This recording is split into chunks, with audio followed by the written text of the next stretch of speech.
This message is for you.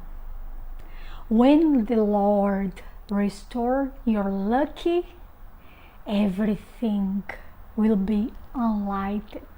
You'll see your life clear with answers for every turbulence, but also you'll see the exit door for have the solutions.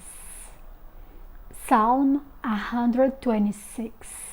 When the Lord turned again the captivity of Zion, we are like them that dream. Then was our mouth filled with laughter, and our tongue with singing. Then said they among the heathen, the Lord hath done great things for them. This is King James Version.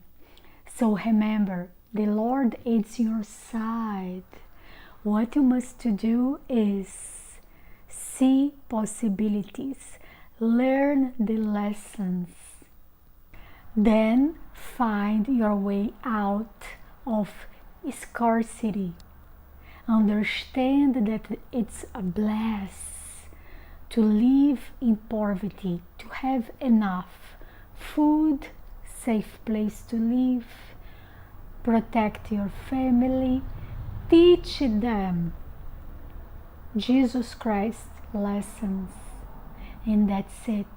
You become wealth, blessed with all prosperous life, and every mistake will be forgiven.